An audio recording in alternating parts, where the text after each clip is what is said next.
Hello, my name's Carly and welcome back to the Planted Carly Flower on YouTube. Today we're going to be learning about Hoya Callistophylla. This stunning, beautiful Hoya with the beautiful veining is very popular among Hoya heads, so stick with me and you'll learn a little bit about this beauty today.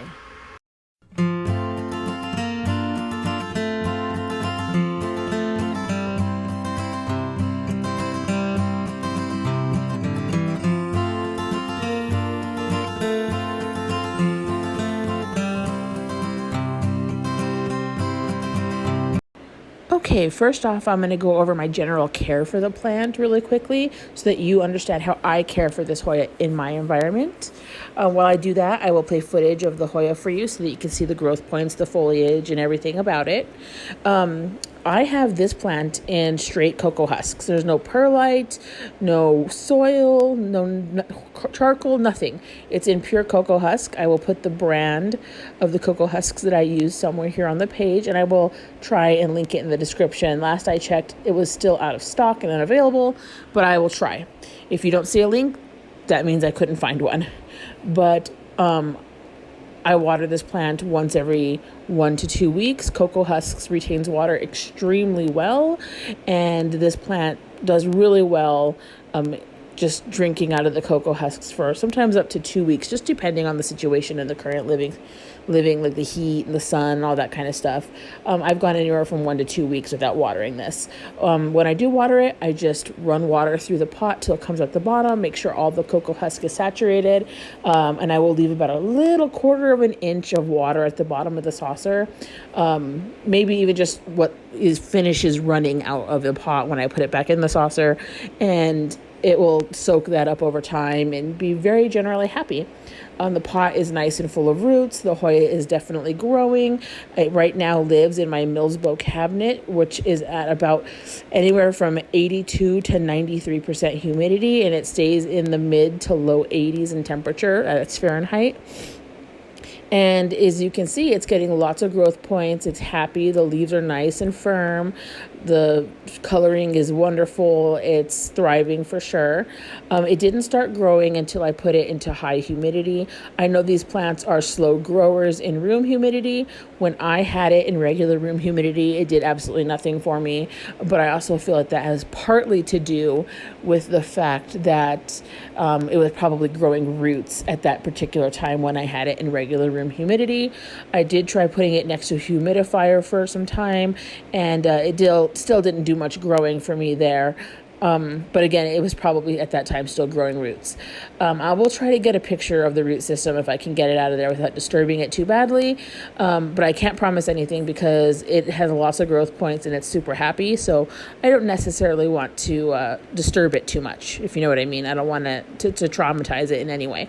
But like I said, it lives in my greenhouse, Millsbo greenhouse, which is right up against an eastern window. So it does get some light from the sun, natural sunlight, as well as some light from my T5 grow lights that I use to extend the daytime and to give it a longer amount of light than just the winter would allow it.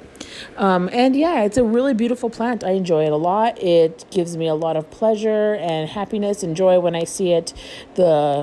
There's a reason why so many people love this Hoya. Now we're going to get into the actual information on the Hoya, and let's get into it. Thank you for listening to my general care, and I'll see you in the next frame. Okay, guys, thanks for listening to all my general care tips on Hoya Callistophylla. And now I'm going to go over a little bit of actual information about the plant. It was discovered in Sabah, Malaysia, and here it is here again, just so you can see it. This plant is really interesting. It is drought tolerant, it is beautiful, and it's kind of harder on the harder end to kill. I'm not saying you can't kill it, but it's a little bit harder to kill. It can stand long periods without water. It is an epiphyte, which means it grows on other plants. But it's also an evergreen, which means it can tolerate different seasons well, as long as it doesn't go below 50 degrees Fahrenheit. Below that, and you're probably going to have some problems, but it can go up into the 90s, low hundreds, and anywhere between the 50s in that area, it'll be just fine. It can thrive in several different humidity levels. It will be a bit of a slower grower for you if you have it in a low humidity situation. And if you put it in a very high humidity situation, it's going to grow a little bit faster. This thing really did take off the second I put it in my Millsbo greenhouse. So that's something to consider, that humidity will help it grow, but it's not necessary for the plant to grow or to flourish. The flowers are an umbrella type situation. I'll try and put a picture of the flowers so that you can see them. But it is a very beautiful plant. The leaves can reach up to 4 or 5 inches, even bigger in the wild. And this plant is a branching growth pattern. So it will branch out and grow different branches and things like that. It's very cool. I will see if I can find a picture of a larger specimen than mine so that you can see what a big one looks like. I'll put it here somewhere and we'll take a look at that together. You can find this plant in like Thailand, Borneo. Like I said, it came from Sabah. I could be saying that wrong. Sabah, Sabah, Malaysia. And it's very hardy and it's great. I love it. It's a very easy care Hoya. It's a very good way for someone who's new to Hoyas, who wants a more unique looking Hoya, to go ahead and grab something that they're not going to have to worry they're going to kill in a week. It does not like wet feet. You're better off not watering this plant often than watering it often. And it's a great plant. I really enjoy having it in my collection. It is a statement piece and it is absolutely gorgeous. You are going to love it.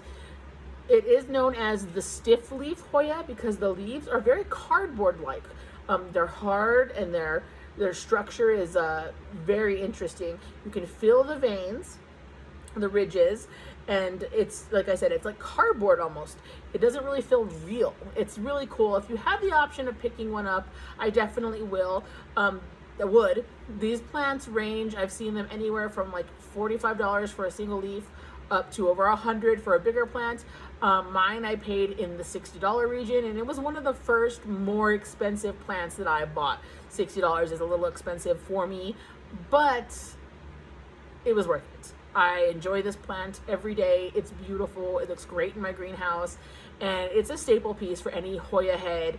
It's one of the first ones people gravitate towards because it looks so like Jurassic and prehistoric. It's beautiful. I highly recommend it. If you have the means to pick one up or you can find one, they're easily found. They're not rare. They're pretty common Hoya. A lot of places carry them. A lot of places have them. If you search it on Etsy, you're going to get a couple hits, or eBay. A lot of shops carry them. You won't have a hard time finding this Hoya, which is great because if you're a new plant parent who's wanting to get something more unique, like I said, this is a great one. It's really awesome. It's, like I said, it's straight coconut husks for me.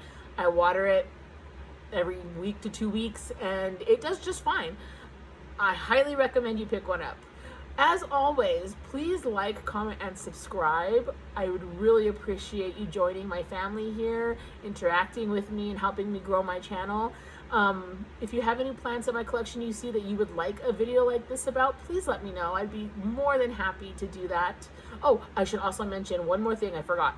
Toxicity. All Hoyas are inedible, and while some of them are not necessarily toxic, your body has a hard time digesting the wax, the waxy leaves, and the type of foliage it is. So don't eat it. Don't let your pets eat it, and keep it away from your kids.